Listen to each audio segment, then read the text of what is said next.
안녕하세요. 인체 방어작용 세 번째 시간, 특이적 방어작용에 대해서 이번 시간에 해보도록 하겠습니다. 특이적 방어작용의 시작은요, 림프구가 침입자를 인지하는 데에서부터 시작을 합니다. 림프구가 직접 침입자를 인식하는 것은 아니고 이 과정에서 도와주는 세포가 있는데 바로 앞 시간에서 이야기했었던 대식세포입니다. 대식세포는 이상이 있어 보이는 것들은 일단 다 잡아먹는단 말이에요. 먹고 나서 분해를 시킵니다.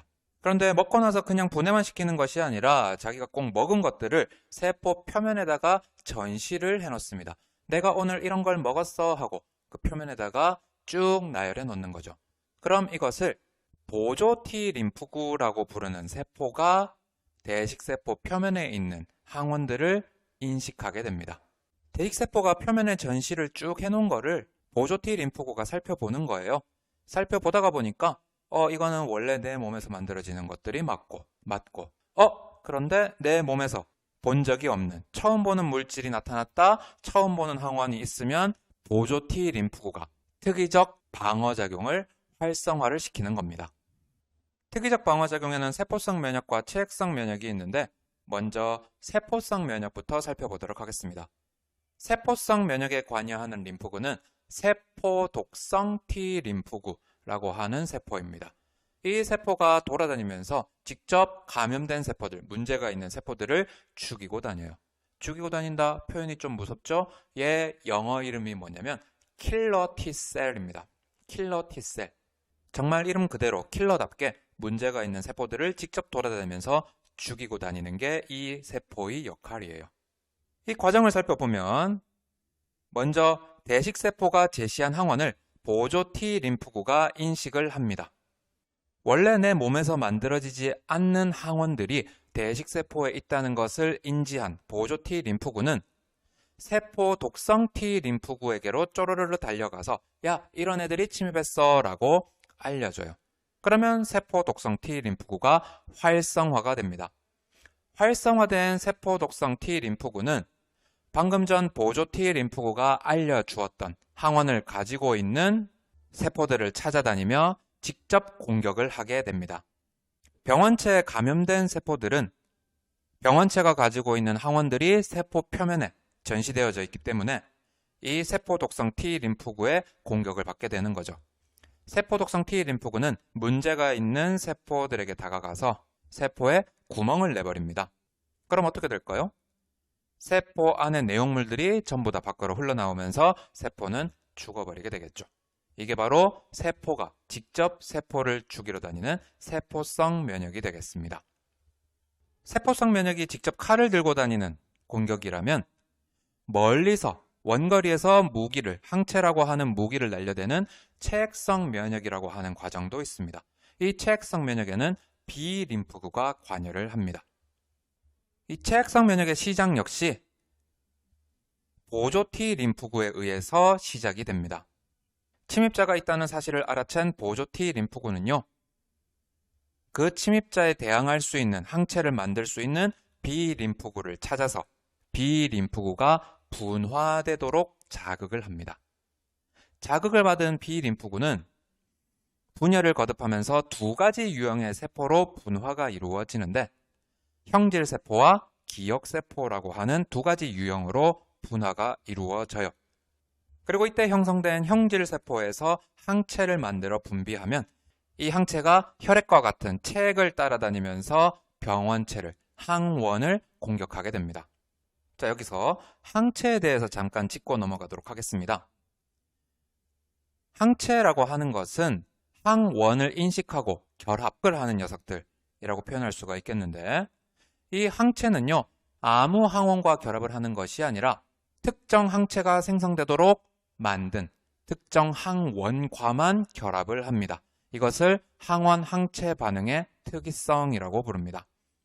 항체는 Y자 모양으로 생겨서 Y자의 양팔, 사람으로 치자면 사람이 만세 부르고 있는 포즈죠. 그 만세 양팔처럼 항원과 결합할 수 있는 부분이 두 부분이 있습니다.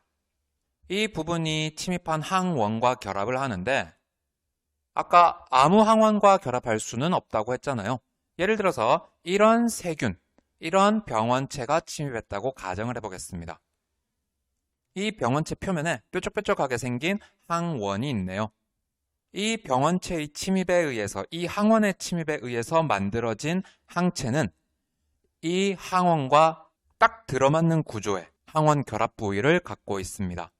즉, A라고 하는 병원체가 침입을 해서 B라고 하는 항체가 만들어졌다. 그러면 이 B 항체는 A하고만 결합을 할 수가 있는 겁니다. 다른 항원들에 의해 만들어진 항체들은요, 이 항원 결합 부위가 항원과 구조가 다르기 때문에 결합을 할 수가 없습니다. 그럼 이 항체는 항원들과 결합해서 어떤 역할을 하느냐?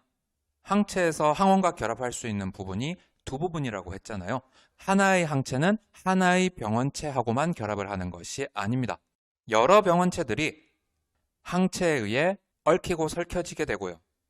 그럼 침입한 병원체들은 덩어리지게 돼요. 덩어리 지어지게 되면 병원체들은 움직이기가 쉽지 않습니다. 움직이기가 쉽지 않다 보니 병을 일으킬 수 있는 능력, 감염할 수 있는 능력도 떨어지게 되고, 그리고 덩치가 큰 만큼 대식세포에도 잘 뛰게 되면서 식균 작용이 촉진되는 효과도 있습니다.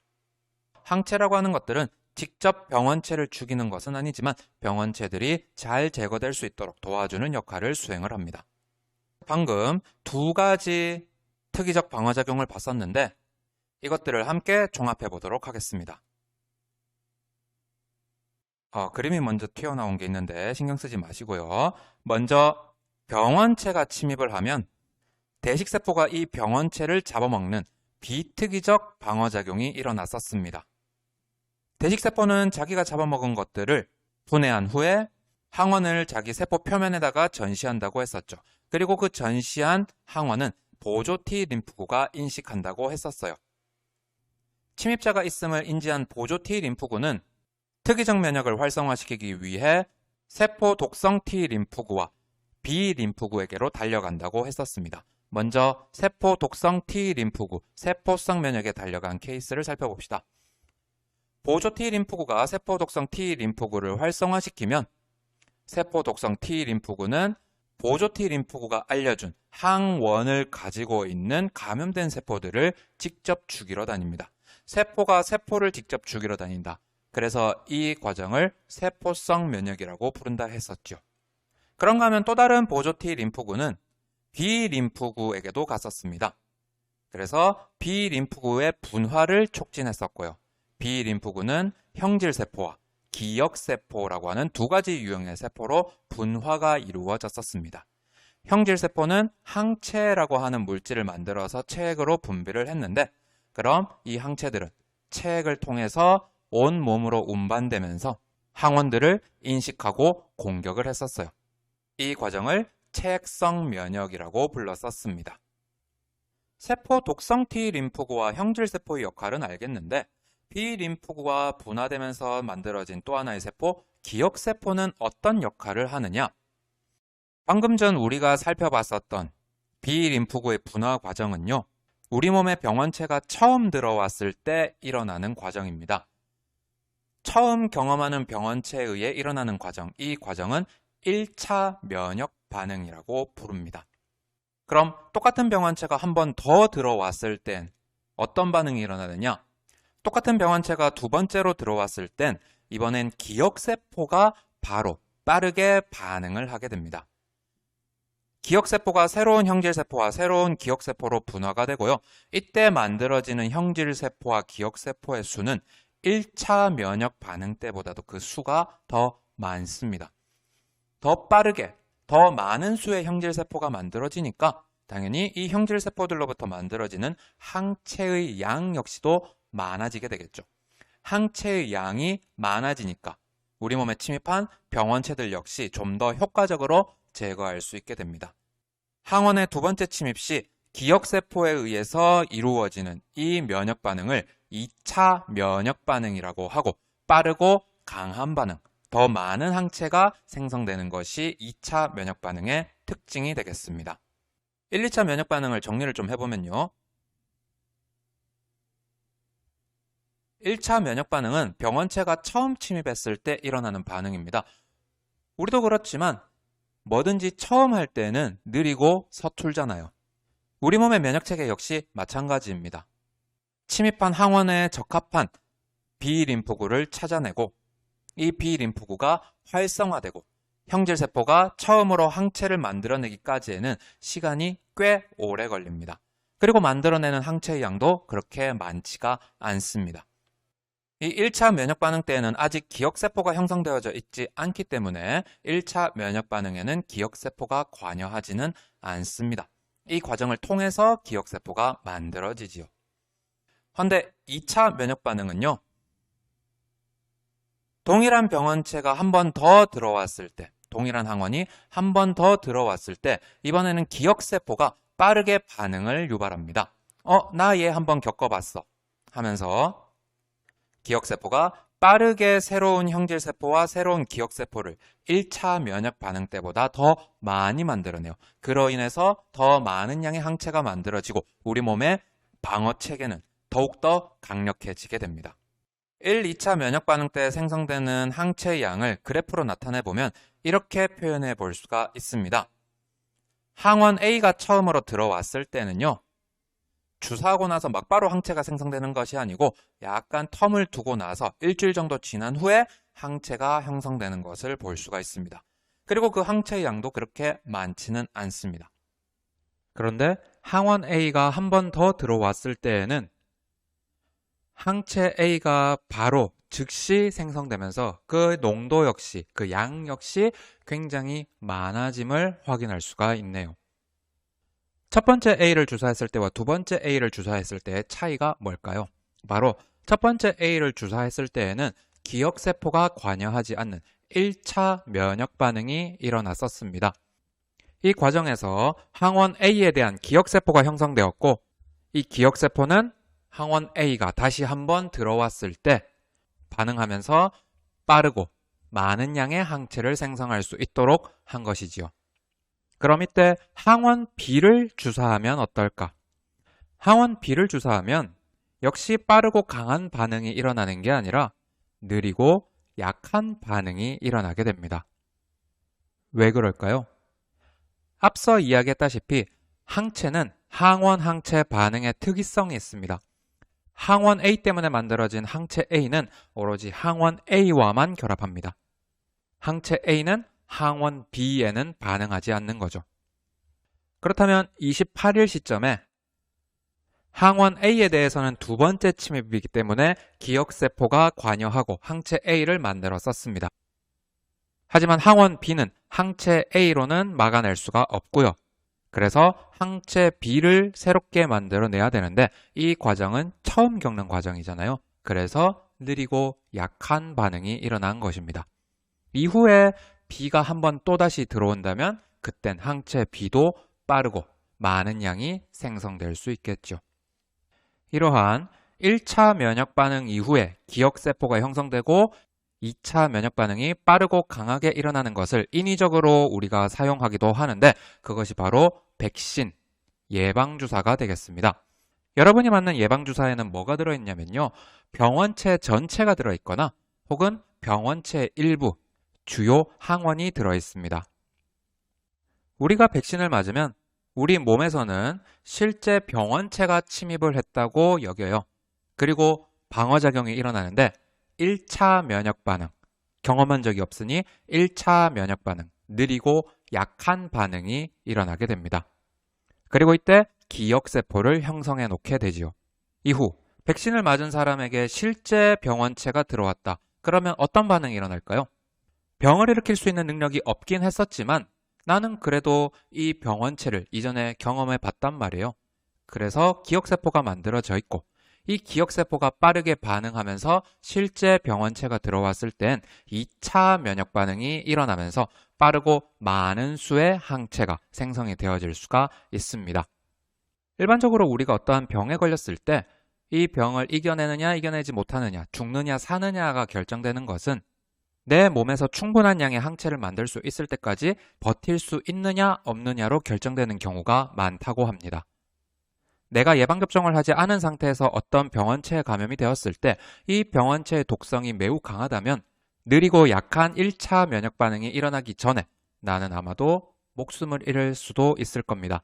하지만 미리 백신을 맞아 놓았다면 병원체가 내 몸에 들어오자마자 빠르고 강한 충분한 양의 항체가 생성이 되어지기 때문에 내 몸이 이겨낼 수 있겠죠. 물론 백신을 맞았다고 하더라도 한동안은 몸이 아플 수도 있겠지만 그 고통은 아마도 백신을 맞지 않았을 때보다는 훨씬 덜한 고통일 겁니다. 그리고 백신과 관련된 토막 상식 한 가지 살펴보고 가도록 하겠습니다. 백신을 접종할 때, 특히 독감 예방 접종을 할 때 주의사항 몇 가지가 있는데요. 첫 번째로 접종은 가급적 오전에 하는 게 좋다고 합니다. 왜 그럴까요? 그건 내가 약화시킨 상태라고는 하더라도 결국엔 병원체가 내 몸속에 들어오는 것이기 때문에 내가 체력이 약하다던가 컨디션이 좋지 않다던가 하면 백신 때문에도 열이 나거나 아플 수가 있습니다. 그럼 오전에 백신을 접종했다면 오후에 열이 나고 병원을 찾아가 보면 되겠지만 오후에 접종을 했다면 밤이나 새벽에 열이 나겠죠. 그러면 병원을 찾아가기가 조금 힘들잖아요. 그래서 접종은 가능하면 오전에 하는 것이 좋겠다라고 이야기하는 것이고, 역시나 병원체가 내 몸에 들어오는 것이기 때문에 감기나 미열, 피로한 상태라면 접종을 미루는 것이 좋습니다. 마지막은 조금 할 수도 있는데, 세 번째는 계란 알레르기가 있다면 접종 전에 꼭 상담을 받아야만 한다고 합니다. 예방접종과 계란, 도대체 무슨 상관이 있을까요? 독감을 유발하는 병원체는 바이러스였었습니다. 인플루엔자 바이러스인데 앞서 바이러스의 특징, 살아있는 숙주세포 내에서만 증식을 할 수 있다고 했었습니다. 즉, 내가 백신으로 만들 충분한 양의 바이러스를 얻기 위해선 이 바이러스들을 세포에 감염을 시켜야 되는데 이걸 사람에게 감염시킬 수는 없잖아요. 그래서 값싸고 심지어 크기까지 큰 세포인 계란에다가 이 바이러스를 접종시켜서 배양을 시키는 겁니다.